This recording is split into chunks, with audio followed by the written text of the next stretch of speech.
So, hi guys, welcome back to Beyond the Playbook. We are back with the second episode of our Women's ODI preview, and we're joined by Michael McCann, a commentator, presenter, and journalist whose voice is featured across cricket, football, and hockey with broadcasters like ITV Sport, DAZN, and Eurosport.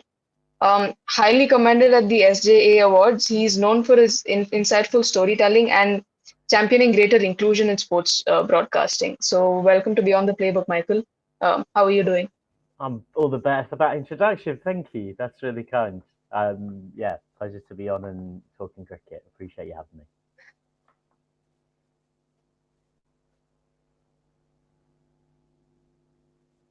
Yeah. How did you get into commentating on sports, various sports? Yeah, I was that kid even when I was 12, 13 who was as interested in listening to or watching a broadcast from the broadcaster's perspective as the players' point of view. Obviously, I briefly had those dreams of scoring a century at Lords or the winning goal in a World Cup final, but actually, very quickly, it was very neurodiverse special interest. I was the 15-year-old who could actually tell you the names of all of the commentators and presenters and reporters and would sit down to watch a match from an hour before it started because I wanted to listen to all the coverage and the build up and the interviews and everything that went around it rather than just the game itself. And so quite naturally started doing community radio when I was pretty young. I mean, before that, I used to just sit in front of the TV and talk at major sporting events. And for any family or friends who were around, they were very unfortunate to just be subjected to such ramblings. And yeah, 15 years later, I still do that, except there's a microphone and I've been doing it professionally for 10 years and unpaid for about 5 years or so before that started, really. Yeah, it's pretty cool to hear, right? Like, I think when we're all kids, we always, we sit in front of the television and we narrate how we would, particular moments. Like, I remember when I was watching the 2014 World Cup final, the FIFA World Cup final, I was stood up. It was like one of my school days, late night, and I was allowed to watch the final, like from first to finish. And I remember the Mario Götze goal, and I was like, narrating it in my voice, especially since I'm like a Germany fan.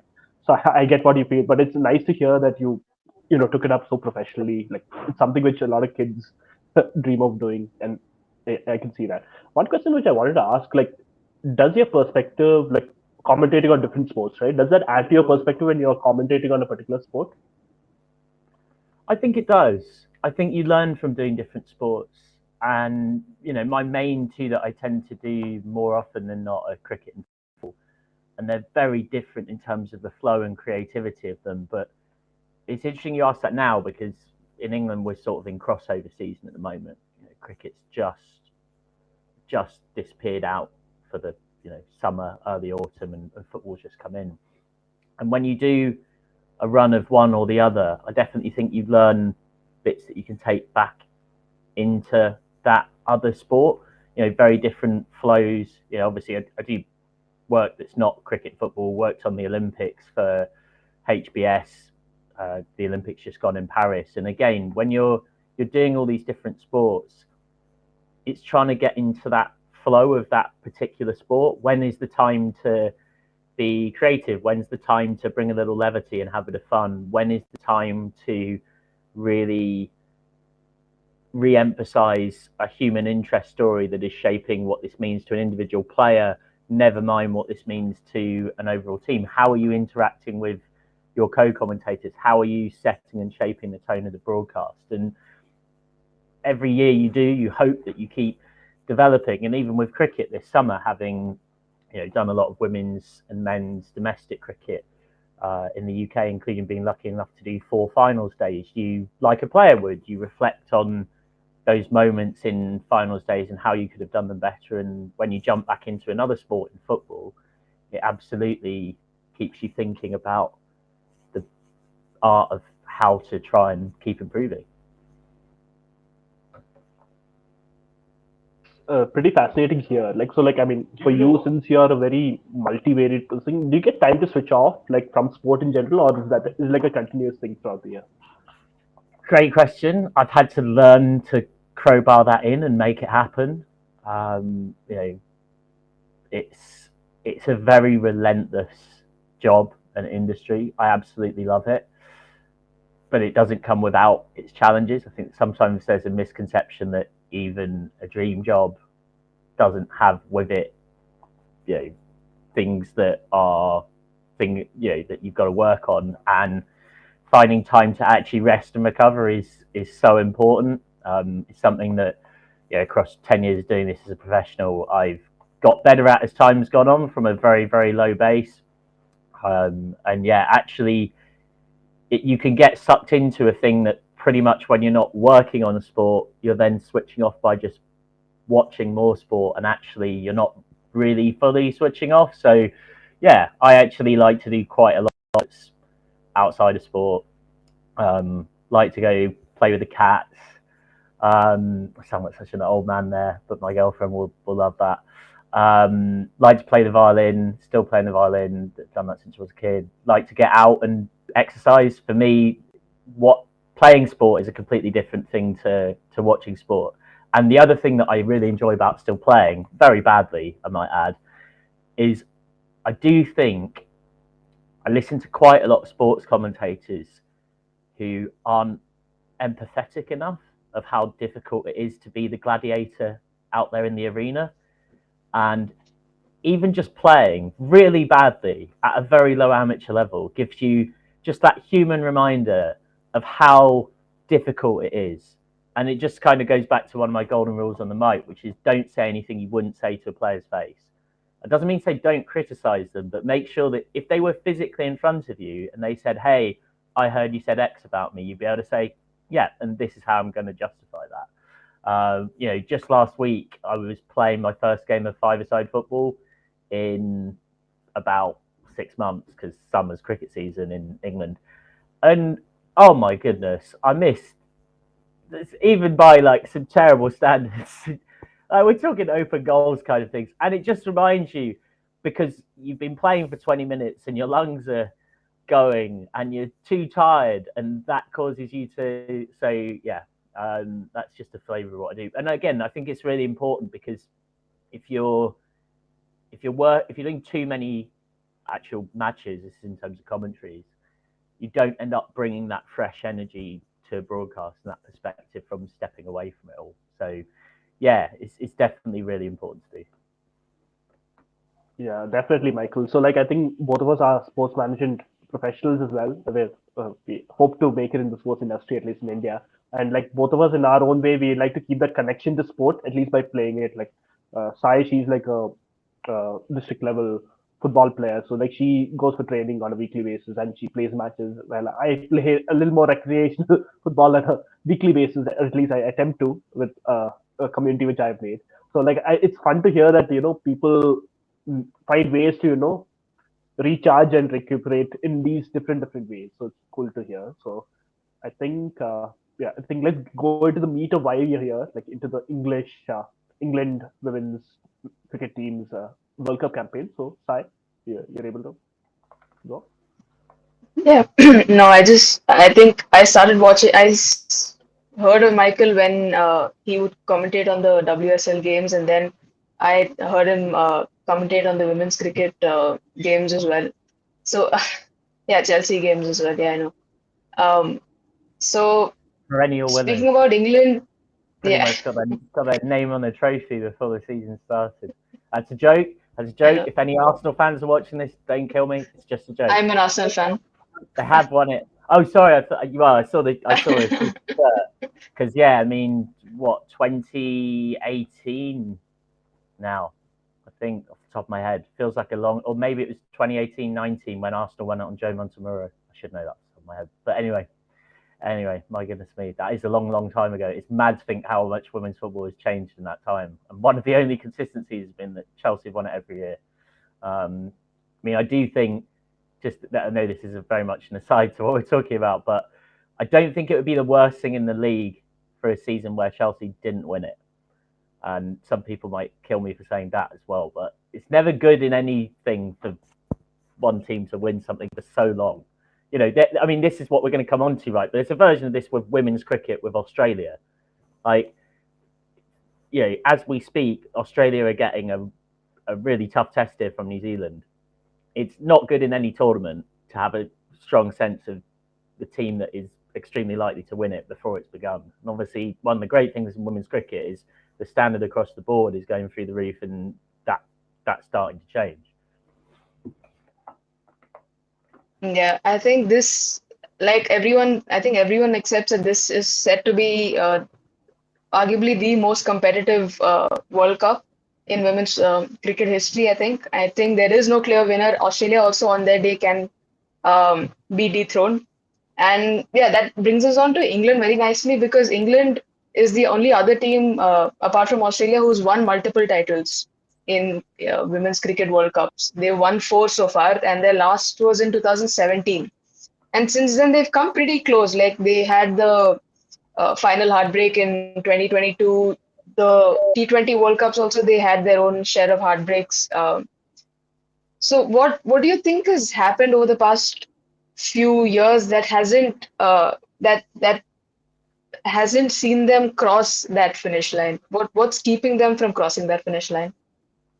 It's a great question. I'm sure it's a question that Charlotte Edwards has been thinking about a lot from watching from the outside while she was racking up trophies in the increasingly budding cricket franchise world, and the UK with the Southern Vipers in the old regional structure. There did seem to be a sense that they were very reliant on Heather Knight as a leader in that team. That's been one conversation that's been very common in English cricket across recent years. You think back to that game against the West Indies.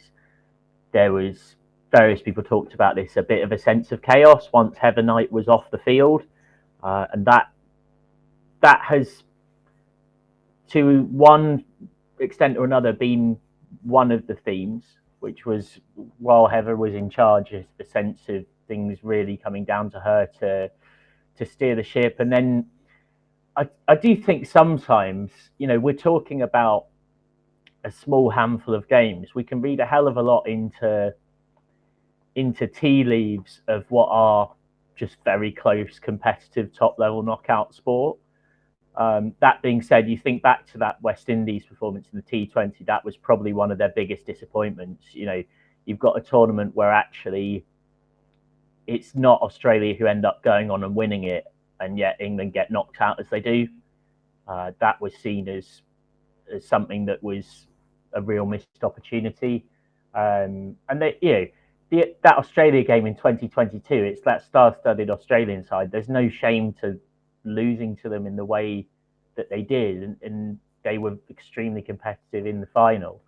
So, I mean, obviously, a lot of the assessment of that England team is also coloured by that recent Ashes whitewash. I think even the most passionate Australian follower of women's cricket would say that England as a team, in terms of the talent that they've got, are much better than a scoreline like that suggests. And I guess what this is part of what Charlotte Edwards' leadership is about, is trying to get England over that line. But the one thing you would say, if you look down this squad, is quite a number of this squad have not been around for those 9 years. It's not like it's a team that's packed full of players who've had 9 years of all of these disappointments. There's a mix of youth and experience. And also, obviously, the other big change is that you've got new leadership. Nat Sciver-Brunt captaining, Heather Knight back in the ranks. And I think that's a great bit of news for England, because there's every chance with how stressful it was. There's another version of this movie where Heather Knight just retires and England lose all of that expertise out the dressing room and her batting. And she's objectively still unquestionably one of England's, if not England's best batter, like right up there. So there's plenty of optimism that England can go and challenge, but there's definitely just been a sense that in some of those really tight knockout games, they've just fallen short, which it can happen sometimes.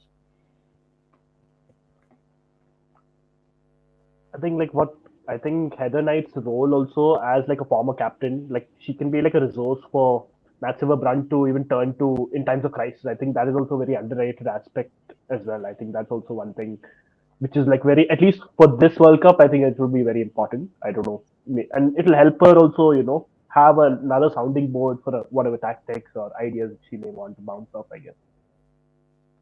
Yeah, completely agree. Yeah. So, like, I mean, it's pretty clear that England, Australia, and India, they form the big three. Or in cricketing terms, they are the big three. And I feel like England does a good job of establishing women's cricket globally. So, how do you think they balance this leadership role? Let's put it that way, with their competitive ambitions. Like, I think they are a pretty interesting, case study. I would say. Yeah, I saw this question in your notes, and I thought it was a really fascinating one actually, because this gets discussed a lot in the context of the men's game and how men's Test cricket survives, and discussed far, far less often in a women's cricket context. I get the impression, and I think it's quite understandable, that the first priority actually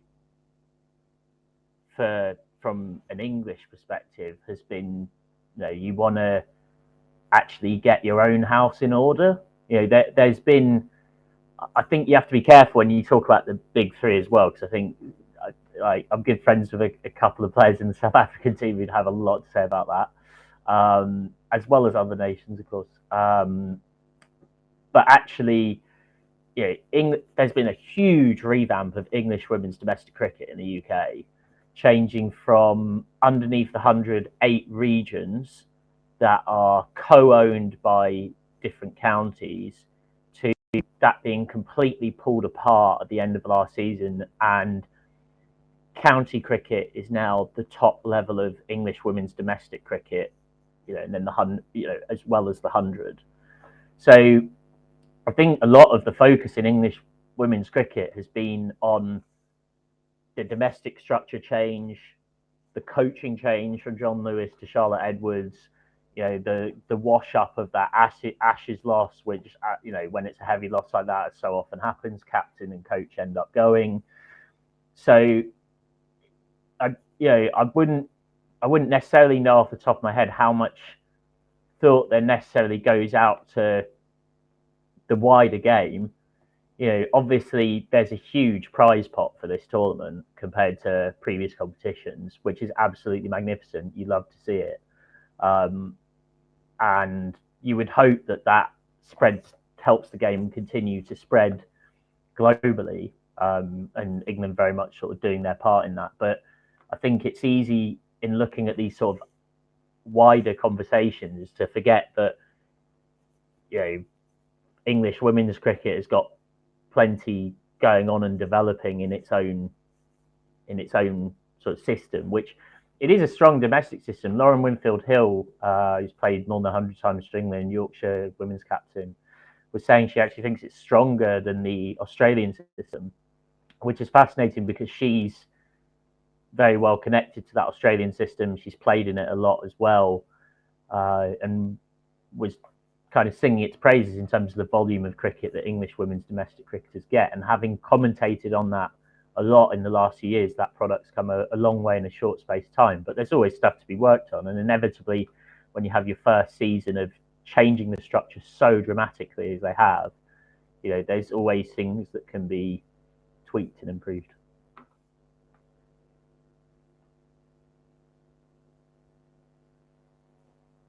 Yeah, you spoke about how, like, not only has the domestic structure undergone this revamp, there's also been this huge revamp since the Ashes in way, and then Charlotte Edwards being appointed. There's also been the captaincy change. So, how do you view this change of guard? Like, how significant is it in this World Cup year, and how significant was this change right before the World Cup? Yeah, it's pretty significant. Um, that there's been a lot of change both with that captain and coach, but also above that as well in that that English cricket structure. But it was all change that I think was probably due. I think if you looked at the what was said, Heather Knight had done a long stint as captain. If you just compare to most international men's and women's cricket captains, to be in the job as long as she had, not a million miles off a decade, is nigh on unheard of. And it felt like the right time for that. And one would hope that this is also going to lead to Heather Knight having her era of being back in the side. And, she's done a really nice interview in the build up to this, talking about how her more mischievous side, her kind of prankster playing side that she used to have before she became England captain, that she had to put away because she was like, you can't do that now, you're England captain, is sort of back. And I think that's a great example of that senior player who's been there and done it, who's seen it all, who can be a leader in the ranks, but actually can also have fun, is really important. And it's a change that was probably due. John Lewis, just like the nature of any England head coach, is going to be heavily judged by a tour to Australia. It's exactly what's about to happen with the men. And once you've lost 16-0, it would be unheard of for that to not end up changing. And I think there was also a sense that across a kind of life cycle of that John Lewis England team, they'd repeatedly come close, but as we alluded to earlier, not managed to win those major tournaments, which was an expectation.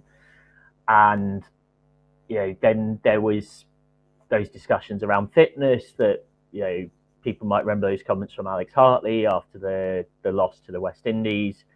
There was a sense that a culture needed to change, but it is a massive change. I mean, if anyone's got the coaching capacity to come in at pretty short notice and turn a team in the direction they want to for a 50-over World Cup charge, then it's Charlotte Edwards. But as we saw this summer with that India series, not easy to come in and do that at pretty short notice.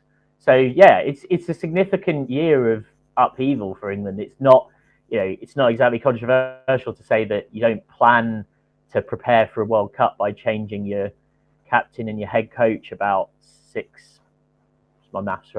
8 months or so out. But that being said, it's a pretty formidable combination. I mean, Nat Sciver-Brunt is one heck of a player and Charlotte Edwards is one heck of a coach. I mean, building on this point, is this something which I found to be curious? Especially whenever I see a conversation, it generally happens with the men's team, even with the women's team as well. Is there always a danger that England always over-indexes the importance of these series against Australia, the Ashes series? Is that a factor in a lot of their thinking? Why do they have this obsession or this thing that they have? Yes. It's a great point. I mean, I've talked to many colleagues and friends about this for many years. It just seems sort of embedded in English cricket. I mean, without meaning to get on too much of a detour, it's quite noticeable that whilst on the men's side, a lot of countries have really taken on the World Test Championship as being the focal point that they build everything around. It's quite clear that it really does mean a lot to them to be fighting to get into that final. England, by contrast, it's not that they're not, but England's captain Ben Stokes in the press conference did come out and say that he doesn't really look at the table because he thinks it doesn't really make much sense. And it's quite clear that actually the priority and the focus of the cycle is the Ashes. Just jumping back to the women, women's cricket might be very different from men's cricket, but in England, it's certainly not immune to the idea that the Ashes comes above everything else. And frankly, that is, if English cricket is a cake, that is very baked in. And obviously there's a desire to go and win World Cups, and there's a slightly different dynamic in women's cricket because the test matches aren't there. But still, regardless, there was always going to be a lot of hype around that Ashes series. And once England lost it as emphatically as they did, it was pretty inevitable there'd be changes. I do think there's another world where maybe England lose and it's close, and it's possible that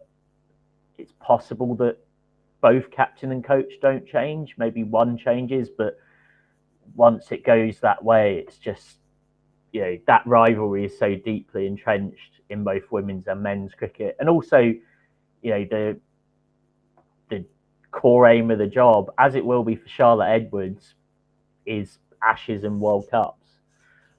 So yeah, I mean, it's a great point, and I think it's really healthy for that to be reminded of. It's just a reality of English cricket that there will always be a sense that it revolves slightly around that. And I think the other thing to kind of factor into that, why that Ashes loss it felt so acute, because people forget, is the summer of 2023 England drew with Australia at home against that high class Australia team, and they fought back from a pretty bad position in the series to draw with them.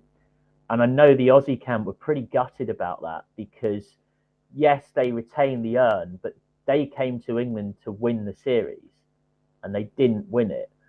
And so that was seen as something really to go and build on for England. It was like, wow, the fact that we've gone toe to toe with this top level team, we fought our way back into the series to tie it on the point system, just made the 16-0 feel all the more acute. Yeah, I think like it's in these very drastic results where you see a lot of changes being made. Like at least the decision makers need to be shown to be seen to do something, right? I think that's what happens in such debacles. Let's put it that way.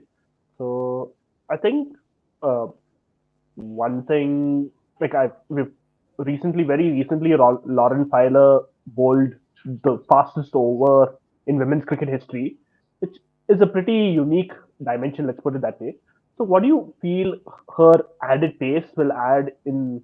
I wouldn't say turning decks in India, but let's put it like let me put it this way: flat decks in India, at least this time of year. Well, it's a point of difference, isn't it?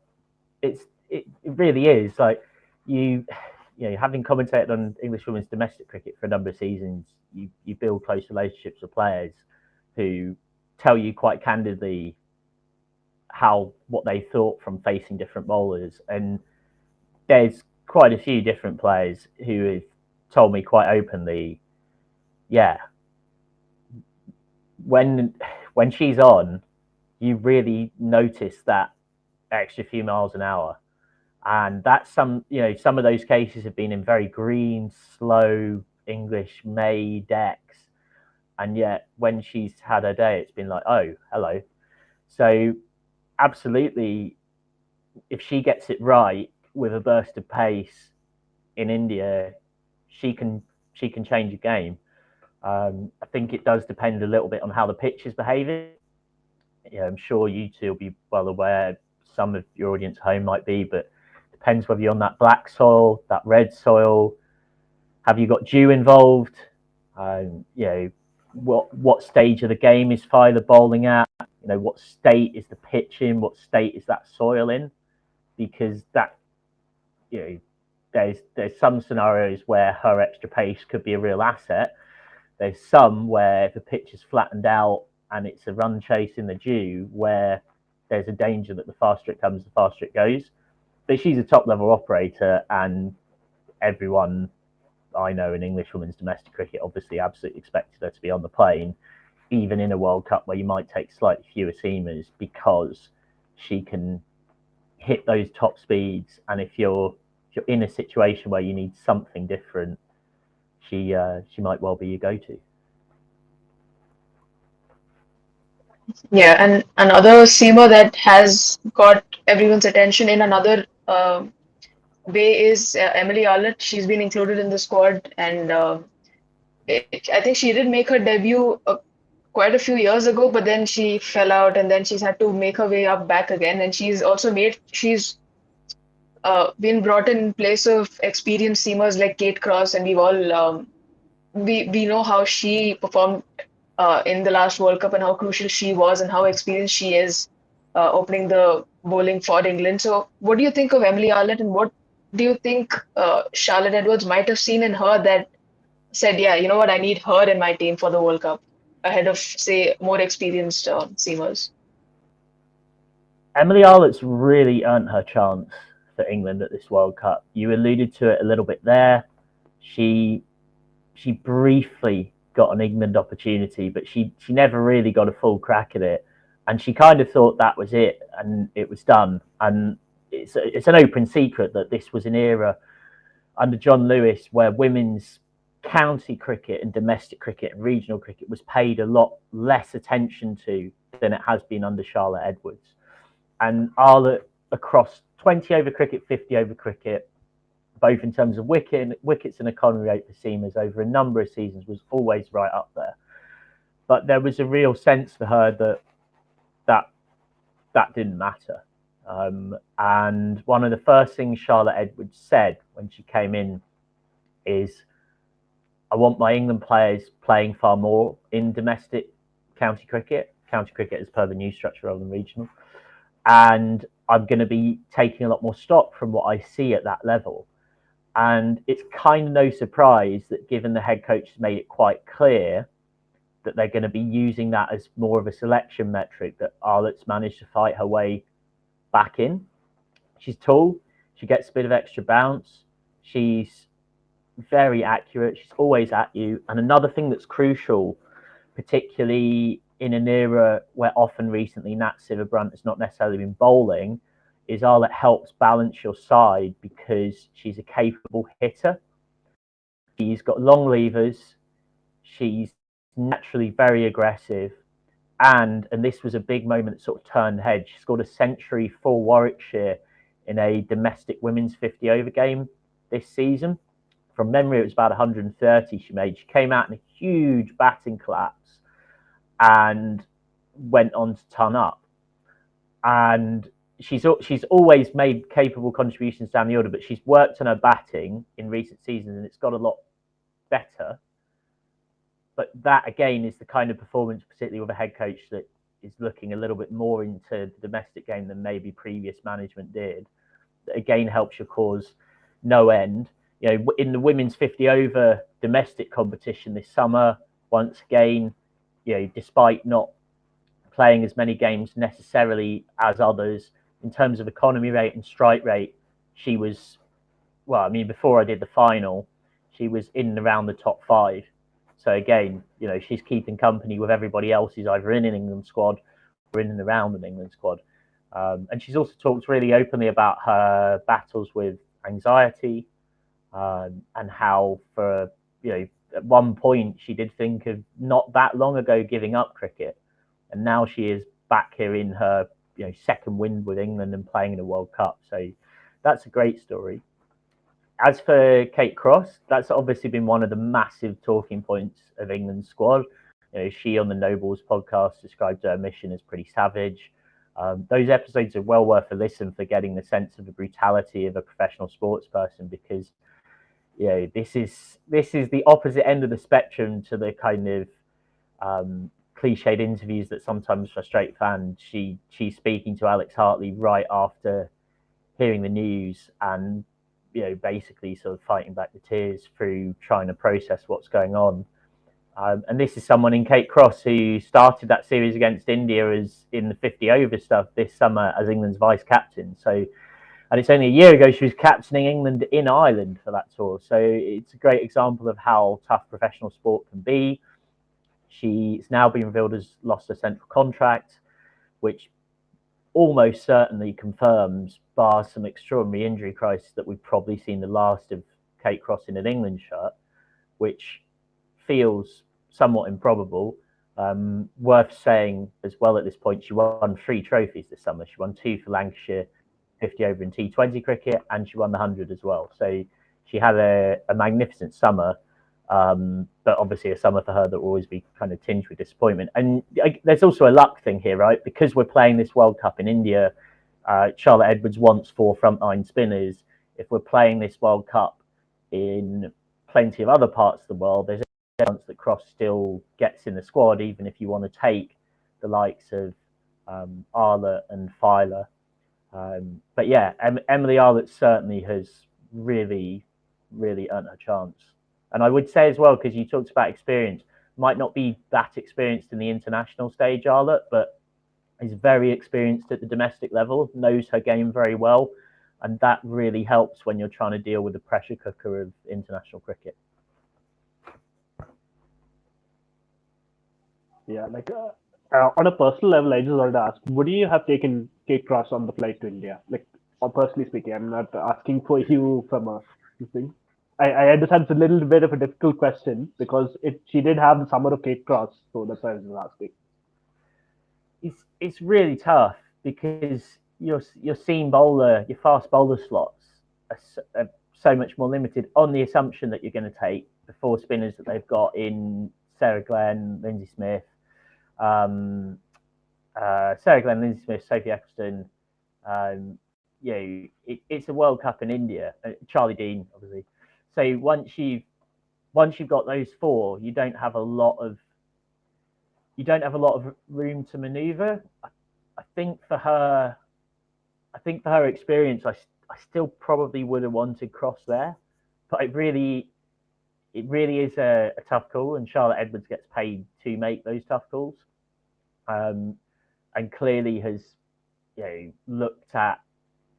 Cross was injured through the Ashes series with that back injury, and then by her own admission, in her last England game at Hampshire against India, didn't have her best performance. In her words, she thought it wasn't a performance worthy of being entirely dropped, and I broadly understand that. I'm quite sympathetic to Cross, and I'm quite sympathetic to Edwards because as a head coach, that's also not a fun call to have to make. And Charlotte Edwards herself will remember being dropped after from memory, a T20 World Cup back in around 2016, where she was still one of England's leading run scorers, and Mark Robinson said thanks but no thanks, and she went and won the 2016 Kia Super League with the Southern Vipers.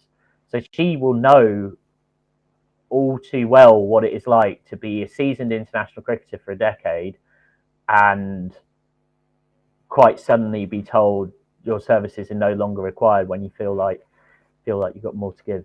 Professional sports just absolutely savage. It really is. Yeah, it sucks at times. I think as fans, we think that professional sports people have an easy time of it, but it's always this constant pressure of whether you're selected, whatnot. So I think that's it's definitely a brutal space to be in, especially personally speaking.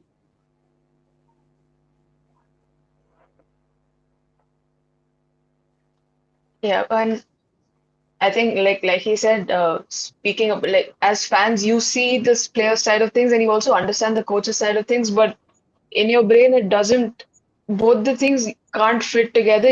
You're like you sympathize with the coach, you also sympathize with the player, but your brain says, "Why am I still not happy yet with the decision?" Because you understand both sides. So it's I think just blindly accepting the fact that sports is bizarre and you just beyond comprehension at times. I think that's what it is. So, Nat Sciver-Brunt, we spoke about her. We touched on her a little bit. The transition, of course, as captain from taking over from Heather Knight, and she's also one of the best players in the women's game right now. She's the world number 2 ODI batter. So, how do you think she'll be able to manage the weight of being the captain of this team in transition and also on her on-field duties? It's definitely tough. You've given the captaincy to someone who is, one of your stars with both bat and ball. What I would say is Nat Sciver-Brunt has kind of been a version of a leader in that team for a long time without having the captain's armband. You look at that incredible big 100 against the Aussies in that World Cup final, just one of many examples. She is that type of player, that clutch player that relishes the tough moments, the difficult stuff. I think as well, she's got Heather Knight to lean on in the dressing room. That's really important because Knight's just done that job for almost a decade. And if she retires after departing from captaincy, you lose all of that brains trust outside of that environment. And she's of course got Edwards as head coach, because Edwards as head coach, many head coaches are ex-players, but not many head coaches have actually also done the job that you're doing. Charlotte Edwards has done that same job as England skipper, albeit in a very different era, for a long, long period of time. So Sciver-Brunt's got two really good people to kind of bounce ideas off and be around. That being said, it's undeniably tough. She's come into this role at the start of this year. She's had this summer where she wasn't bowling. Assuming that she is back and fit to bowl consistently in the World Cup, that's a great asset for England in terms of her all-round ability, but that's another added dilemma for her in terms of it's another thing that she's got to juggle that captaincy with. But if anyone can do it, Nat Sciver-Brunt with that team around her probably can.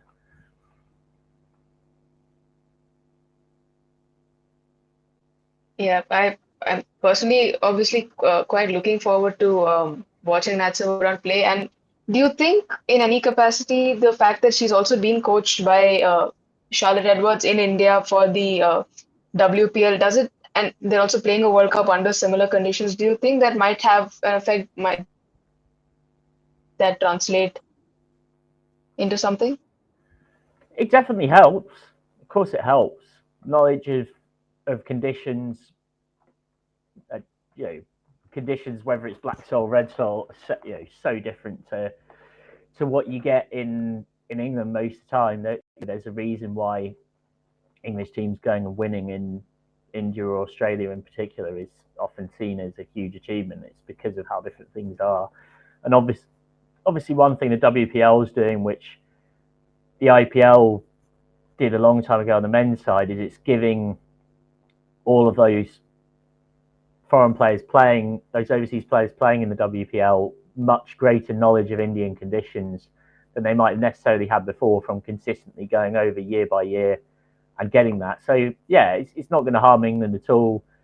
Charlotte Edwards has been around the franchise circuit extensively before that England job, and of course has had, as we know, success in the WPL. So in terms of building a team for a World Cup in India, she's as well placed as anybody, quite frankly. So yeah, it's supplementary additional experience. Obviously very different scenario, different format, different team, but it certainly doesn't harm England whatsoever. Yeah, I think that's a pretty interesting point that Sai brought up about the familiarity, let's say, of NSB with Charlotte Edwards at not domestic level, a franchise level. Let's put it that way. So I think you did reference the fact that England have come with 4 spinners to India, and I think one thing, this is a personal opinion, by the way, it's not something which I think. I feel that a lot of visiting teams or touring teams, they make the mistake of going with the mindset that it'll be turning tracks, wherein they don't play the conditions for what they are, for what they actually are. And it's something which I've noticed with men's teams, especially in the test setup. But also it's very drastic that even Australia have come in with, I think, 3 to 4 spin bowling options. They've cut down with their pace bowlers. I think the conditions at this time of year are very flat compared to be spinning, but it's a personal opinion. I don't know. Do you think will that make an impact? I think it's a fantastic point. I mean, I'm very lucky, albeit it was predominantly covering a hockey tournament for Star Sports back in 2017, to have travelled across large parts of India for that, and then a couple of personal trips over as well. And I think one thing people outside India don't quite appreciate is just how vast it is. It is absolutely enormous, and you've got these huge variants in climatic conditions between north, east, south, and west. You just can't look at a series of pitches that might be in Delhi, in Mumbai, in Ranchi, all in the same way. And I think analysis and data comes into this quite a lot in terms of what history there is. Now, an interesting strand to this is that some of the grounds they're using in this World Cup have barely been used for women's international cricket before, never mind, and also men's international cricket. So again, that's quite fascinating to me, because that brings in a lot of unknowns even I think potentially to the Indian camp, never mind to the English camp, because of the certain grounds that have been picked to be used. And so I would say that, yeah, England have got 4 spinners, but if they want to play a seam-heavy team, you can still end up with Nat Sciver-Brunt, Em Arlott, Lauren Bell, Lauren Filer as your 4, and then 2 spinners on top, because most teams these days, you always want to have ideally 6 frontline bowling options. So if one person gets tapped, you sort of got a backup. But yeah, it's an excellent point. I think it's something that's often underestimated. Geographical, climatic conditions, what I was referring to earlier with the soil and how that will behave, is absolutely enormous. And it certainly would be a mistake for England or any team to go in and blanket just decide that in any game, regardless of opposition and pitch conditions, because they're in India, they're going to play 4 spinners.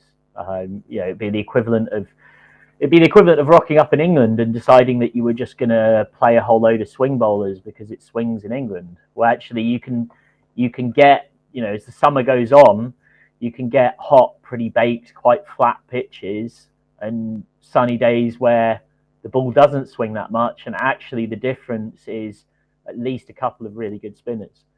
That being said, we know that the numbers trend more towards spin in women's cricket than in men's. And that goes at the international and domestic level. So it makes sense for them to have 4 in the squad, and there's a nice variety there, because you've got Eccleston with your very traditional left arm orthodox, Charlie Dean, your right arm off spinner, Captaincy can bowl a little bit spin, and then you've got your different Lamb bowls, some very tidy offies as well. Lindsay Smith left arm over. You've got a few different options in there, but I would be surprised if England played 4 spinners in every game. But again, it's that fascinating question. It's one of the reasons why I think the impact sub conversation is so ridiculous. The most interesting conversation in cricket is, how do you balance a team, right? That's often the thing that we spend most time talking about with the side. How do you balance your bowling and batting resources, and how do you tailor them appropriately for the surface that you've got? And so for England, a lot of the dilemma is going to be, how many of those spinners do we play, and when do we play them, and how do we make that team kind of balance as a batting unit? I think you make like a very fascinating point about the sub aspect of it. Like, cricket is like one of the few sports in the world which is very dependent on the conditions on the day, right? And you cannot go in with like preconceived notions. It's not like your other outdoor sports, let's put it, like your footballs or your hockeys for that matter, where the conditions for the most part you're not dependent on the conditions, let's just say. Like, adding on to this point, who among these spinners, except for Sophie Eccleston, of course, you think is that X factor, who will add that X factor regardless of the conditions? Well, obviously everyone's going to look at Sophie Eccleston.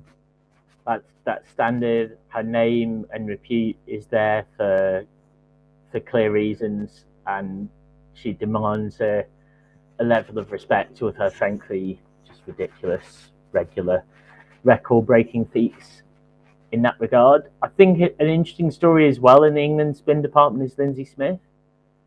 She had that 6 years where she was somewhat in an international wilderness in a way.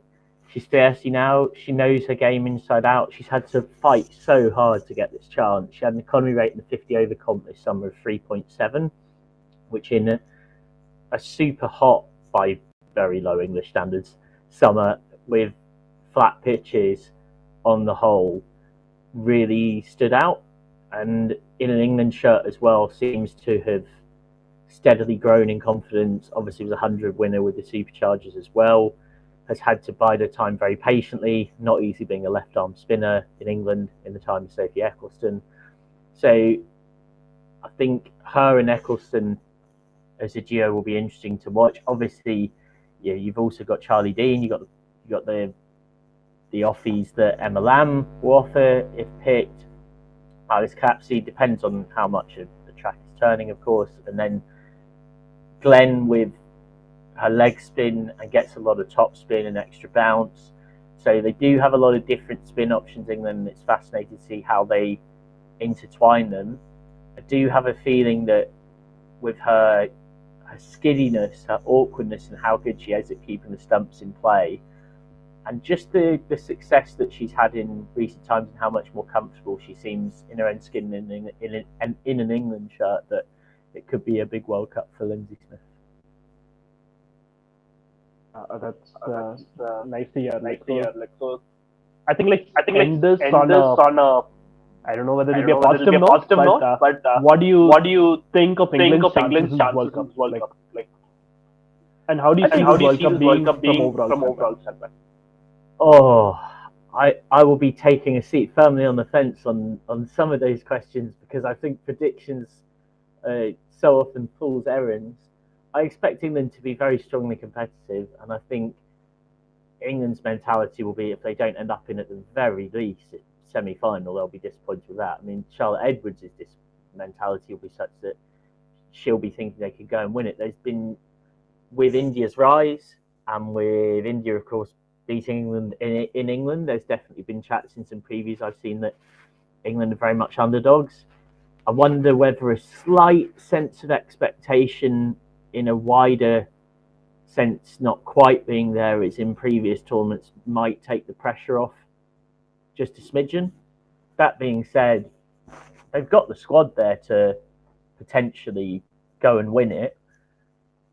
You're more than likely, though, it's like any World Cup, right? You're playing the pressure that's in between the ears because so much of cricket is played there, and then the skill and technical quality of your opponents. And from an English perspective, obviously, you've got that incredible Australian team who are still around. You've got a New Zealand side that now have the belief that they can go and win a major tournament. You've got South Africa, who've got a really good core of experienced players. You've got India, who have risen and improved so much across recent years, and that's just a few of them. So one of the intriguing things about this World Cup is it's shaping up to be as, if not more, competitive than any Women's World Cup ever, which is fantastic, and that's what you love to see. But I think from an English point of view, if they weren't right near winning it, if not winning it, there'd be a lot of very disappointed people in English women's cricket. Yeah, I think interestingly enough, previously in the episode we were saying this is going to be a very competitive Women's World Cup. And right now, as you're seeing, Australia have recovered to score 326 in 50 overs. It's funny because even when I saw Australia lose those early wickets, I know it's going to sound like I'm saying this in hindsight, I just thought it just changes the question of who will score the runs, because they're just an absurd team in all of women's or men's cricket history. They just don't really have a tail end. They just have 11 batters. So yeah, some things never change, I guess. It's like that adage which is heard very frequently in football. You play for 90 minutes and Germany invariably ends up winning a match. You can use that for outside women, I think. You play for 100 overs. Yeah, but I would say on this note, because I guess the women's cricket version once upon a time was, you play a tournament for weeks and Australia end up winning it. I think we're past that era now. This Australian team are still extremely good, but as that recent ODI series with India showed, and the drawn Ashes series in England in 2023, and you think of that T20 World Cup as well, this is not an Australian team that is absolutely guaranteed to go and win tournaments. There are plenty of other teams that if they have a good day and Australia is slightly not on it, they'll get beat. So the standard is lifting across the board. A high tide lifts all boats, and at the moment, for quite a period of time, there's been a real high tide in women's cricket, which you love to see. Obviously, the spread of the franchise game, again, has contributed very heavily to that, and it means that we've got a more competitive World Cup than ever. And who doesn't want to see that, hey?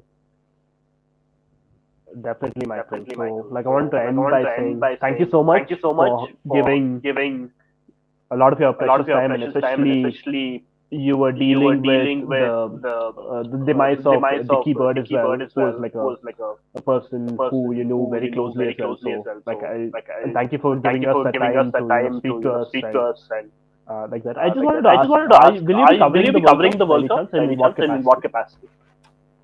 To be honest, not overly in a professional capacity. I'm going to be watching a fair bit of it. That's going to be my switching off. But I've got quite a bit of football commentary over here. So I've got WSL, Women's Super League. I've got UEFA Women's Champions League starting very soon. I've got Men's Conference League, and then Men's African football as well. As well as a bit of English men's domestic football. So the football season here is kind of very firmly kicked off. So from my point of view, in a professional sense, it's more that.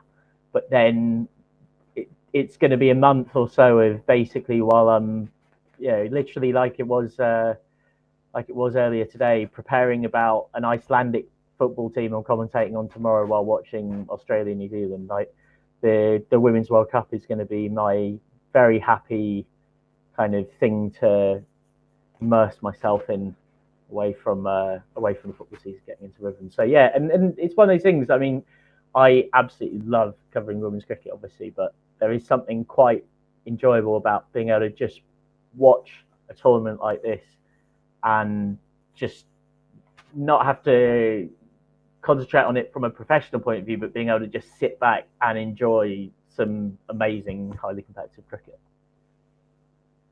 Yeah, I think you're able to soak it in much better, right? Rather than being switched on all the time, I guess. Yeah, you're just not. It's just a different way of looking at the game, and I think it's also really, really fun to do that from time to time, get that balance of perspectives, and also just step back and appreciate the quality and the skill on show. Okay, so yeah, thank you again, Michael. And guys, please subscribe, and drop a comment below to this video. And let's see you next time. And just quickly as well, shameless plug, because I've got to do it. I don't have an agent. Like I'm on my own in this particular sense. Give us a follow at This Is McCann. This is McCann, MCCANN. To be done. And yeah, aware that some people find the username quite cringy. There are about 10 million Michael McCanns in the world. There's one who was an international hockey player for Australia. There's one who's a sports law agent. So yeah, I needed a username where I could actually remember it and that was easy to find. But yeah, feel free to give us a follow on there if you just want the witterings of nonsense of a sports broadcaster. But yeah, thank you so much for having me. We will be tagging you for sure. Yeah, appreciate it. Thanks, guys.